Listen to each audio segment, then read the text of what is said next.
Hey everyone, myself Asta Gandhi. Welcome to AG History Companion. So I am launching a new series of class 10th social studies for session 2021 and 22. In this series, I will provide you a short summary and every possible MCQ that can be made from the chapters topic wise. So this is part number 1 of chapter 1st, Resource and Development of Geography. So let's start. Resources. What is resources?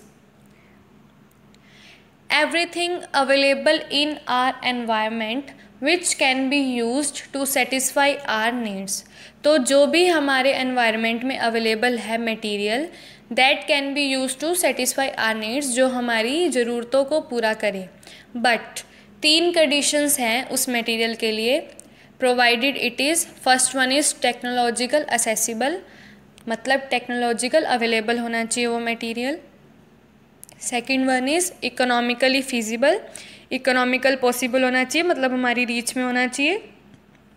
Next one is culturally acceptable, और culturally वो acceptable होना चाहिए, मतलब हमारे culture के जो लोग हैं वो उसको एक्सेप्ट करें. तो 3 कंडीशंस कौन कौन सी होगी? Technological accessible, economically feasible and culturally acceptable. तो टेक्नोलॉजी का आप एग्जांपल ले लो कि फॉर एग्जांपल आप एक ऐसा, जैसे डोरेमोन में गैजेट्स वगैरह आते हैं, वो मतलब 22 सेंचुरी के होते हैं, लेकिन वो अभी 21st सेंचुरी में अवेलेबल नहीं है ऐसी टेक्नोलॉजी. तो जो टेक्नोलॉजी अवेलेबल है that is known as technological accessible. ठीक है, यूँ नहीं कि डोरेमोन के गैजेट्स आप सोचो कि काश मेरे पास ऐसा होता, लेकिन अभी वो ऐसे गैजेट्स हैं नहीं हमारे पास, शायद आगे हों 22nd सेंचुरी में, हो सकता है.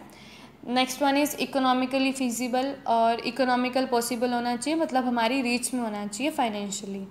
Next one is culturally acceptable, बता दिया कि हमारे कल्चर के लोग उसको एक्सेप्ट करें. तो ये 3 कंडीशंस हो गई. जो ये 3 कंडीशंस पूरी करता है that is known as resources.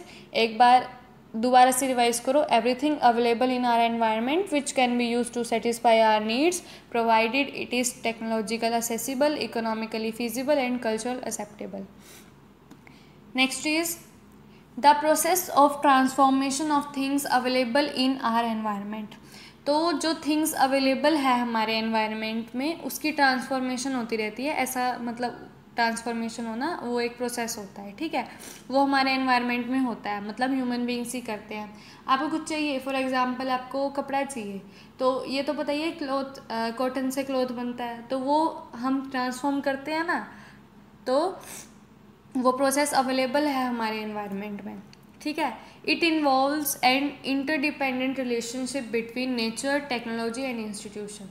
तो जो प्रोसेस है ट्रांसफॉर्मेशन का, उसमें मतलब इंटरडिपेंडेंट रिलेशन होता है, मतलब एक दूसरे के ऊपर निर्भर करती हैं. कौन कौन सी चीज़ निर्भर करती हैं? सबसे पहले नेचर, वो चीज़ नेचर में अवेलेबल है. देन हमारे पास टेक्नोलॉजी होनी चाहिए उसको ट्रांसफॉर्म करने के लिए. And third one is institution. Institution मतलब पीपल, या फिर कोई इंस्टीट्यूशन मतलब कोई जैसे स्कूल वगैरह हो गया, एजुकेशनल इंस्टीट्यूशन है एक, वो कॉलेज हो गया. तो इंस्टीट्यूशन मतलब जो उसको कन्वर्ट करे. नेचर तो थिंग हो गई खुद, टेक्नोलॉजी जो मतलब जिसकी हेल्प से कन्वर्ट होगा, और इंस्टीट्यूशन जो कन्वर्ट करेगा, जैसे पीपल. ठीक है, next is human beings interact with nature. आ गया ना, ह्यूमन बींग्स इंटरेक्ट करते हैं नेचर से थ्रू टेक्नोलॉजी. क्या करते हैं? टेक्नोलॉजी के थ्रू इंटरेक्ट करते हैं नेचर से एंड क्रिएट इंस्टीट्यूशन, और फिर वो इंस्टीट्यूशंस बन जाते हैं.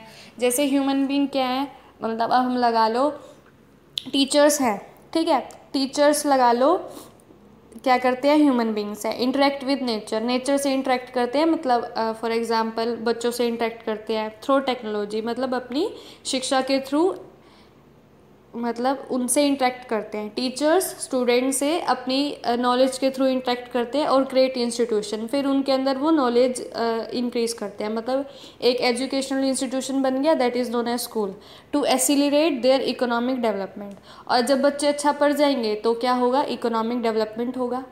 ठीक है, तो human beings interact with nature through technology and create institutions to accelerate their economic development. अब इससे रिलेटेड एक डायग्राम देख लेते हैं जो बुक में गिवन है. देखो ये ह्यूमन बींग्स हैं. ह्यूमन बींग्स क्या करते हैं?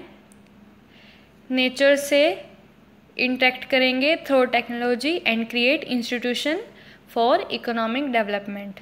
Human beings interact with nature through technology and create institutions to accelerate economic development. मैंने अभी एग्जांपल दिया ही है कि जो टीचर्स हैं वो बच्चों को अपनी नॉलेज के मतलब बच्चों से इंटरेक्ट करते हैं अपनी नॉलेज से, और फिर इंस्टीट्यूशन मतलब एक स्कूल बन जाता है ना। स्कूल वही है जहाँ पे टीचर्स स्टूडेंट्स को अपनी नॉलेज देते हैं, मतलब ज्ञान देते हैं, तो वही स्कूल हुआ। तो स्कूल एक इंस्टीट्यूशन बन गया, एजुकेशनल इंस्टीट्यूशन। और अगर एजुकेशनल इंस्टीट्यूशन बढ़ेंगे तो क्या होगा, इकोनॉमिक डेवलपमेंट। तो बेस्ट एग्जाम्पल है ये।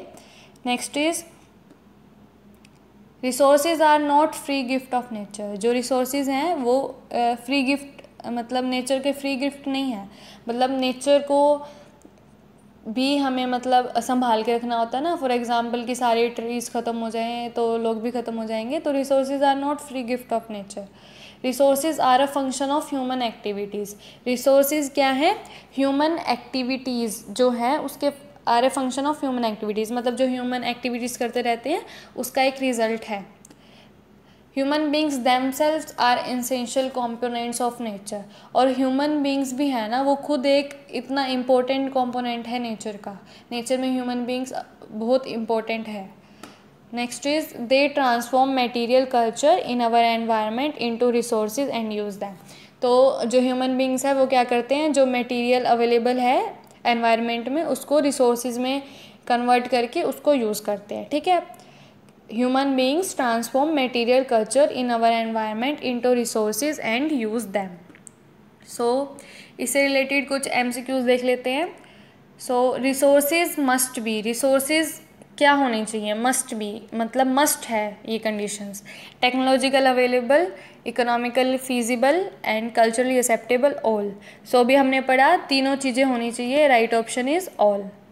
Next one is everything available in environment use to satisfy needs.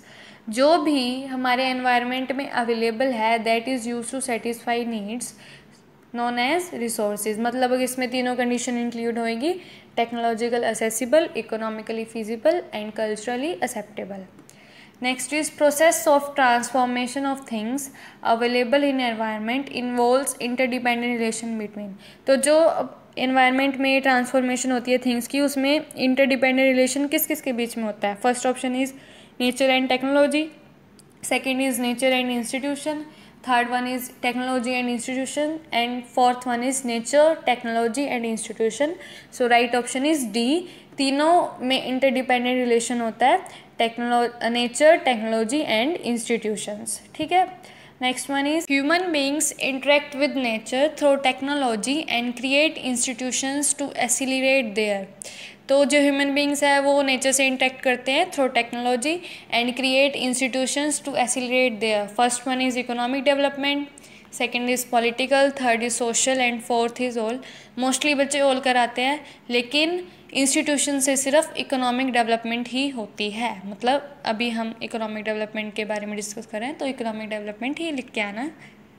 Next is resources are free gift of nature. सारे कुछ लोगों को लगता है फ्री गिफ्ट ऑफ नेचर है तभी तो इतना मिसयूज़ कर रहे हैं, लेकिन false. Resources are not free gift of nature. Resources are classified on two dash basis. अब ये हम नेक्स्ट पार्ट में पढ़ेंगे, बस इसमें इतना सा है कि कितने बेसिस पे रिसोर्सेज को क्लासीफाई किया गया है।